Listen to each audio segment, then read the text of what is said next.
안녕하세요 여러분. 지난 주일 잘 지내셨나요? 노무현 재단 유시민 이사장이 대검찰청에서 그간 지방검찰청과 중앙지검에서 갖고 있던 정치인 관련 비리 첩보를 다 모으고 있다는 첩보를 입수했다고 말했다. 유 이사장은 지난 29일 방송된 노무현 재단 유튜브 유시민의 알릴로에서 여야 어디를 겨냥한 것이라고 말은 안 하지만 조만간 이 국면에서 의원들의 소위 비리라고 주장할 수 있는 것을 터뜨릴 것이란 말을 들었다며 이같이 주장했다. 유 이사장의 발언은 검찰이 패스트트랙으로 지정된 공수처 설치 등 검찰개혁 법안 처리를 무산시키기 위해 정치인 비리 첩보를 활용할 수도 있다는 것으로 풀이된다. 유 이사장의 주장에 대해 이날 방송에 출연한 더불어민주당 우상호 의원은 처음 들었다. 정당의 문제가 아니고 개인의 문제이기에 거의 영향을 받지 않을 것이다. 정략적 의도가 드러나 쉽지 않은 일이라고 답했다. 이에 유 이사장은 쉽지 않은 일을 검찰이 지금까지 지난 몇 달간 얼마나 많이 벌여왔냐며 지금 윤석열 검찰총장 체제의 검찰 하에서는 불가능한 일이 없다고 보는 관점에서 그렇다고 강조했다.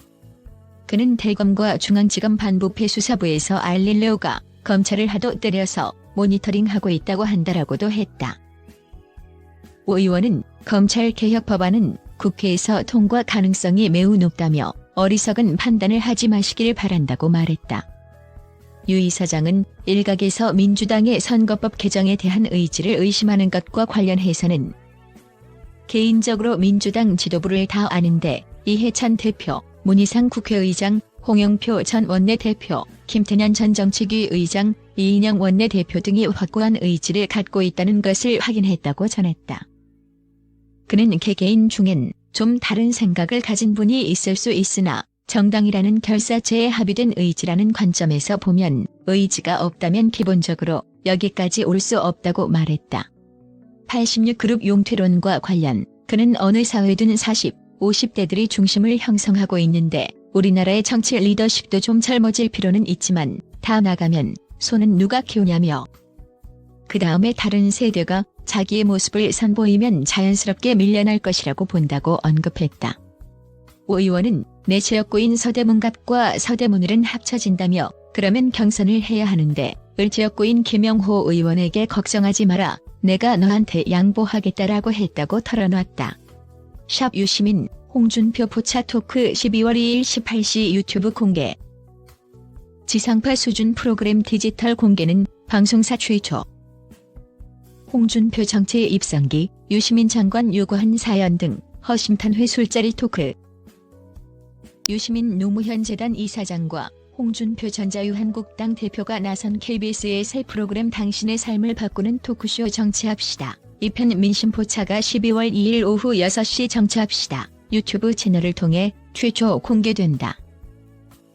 지상파 방송용 프로그램을 디지털 플랫폼인 유튜브에 먼저 공개하는 것은 전례를 찾기 힘든 매우 이례적인 일이다.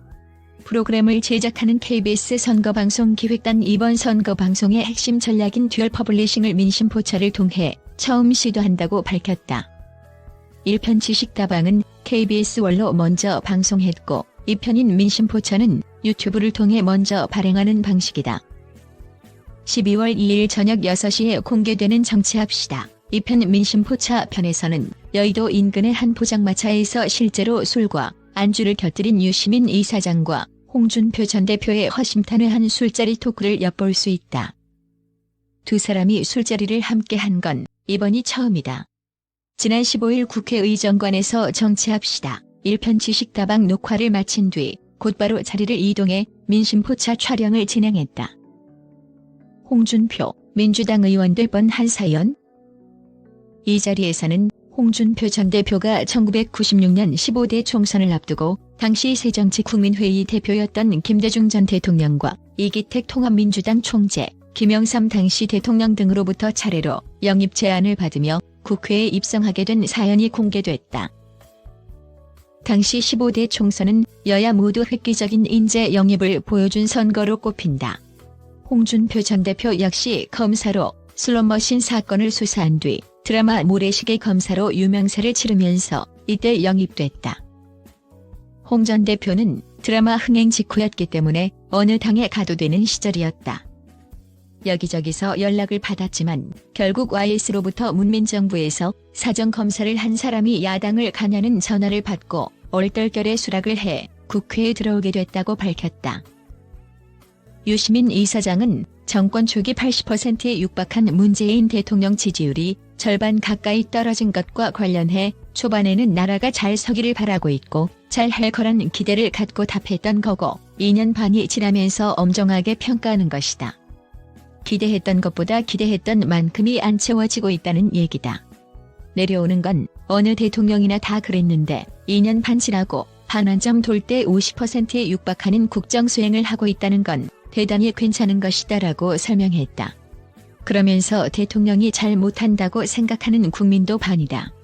그런데 자유한국당 지지율은 반의 반밖에 안 된다. 왜 한국당 지지율은 안 오를까? 더 잘 할 것 같지 않아서다. 이쪽이 마음에 안 들어서 저쪽을 보면 더 마음에 안 들기 때문이다라고 말했고 이에 홍준표 전 대표는 일리 있는 말이라고 덧붙였다. 앞서 22일 방영된 정치합시다 1편에서 유 이사장과 홍 전 대표는 정치와 정치인에 대한 솔직한 고찰, 시민의 정치 참여가 갖는 의미를 짚으면서 큰 화제를 몰고 왔다. 또 좌파와 우파, 보수와 진보 등 정치 용어부터 제 기능을 못하는 국회에 대한 비판까지 날선 토론을 이어가면서 심야 시간대인 금요일 밤 10시 50분 편성에도 불구하고 시청률 4.2%를 기록했다. 방송 후 유튜브 채널을 통해 본 방풀 영상은 물론 패널들의 발언을 그대로 살린 녹화 무편집본 영상을 모두 공개했다.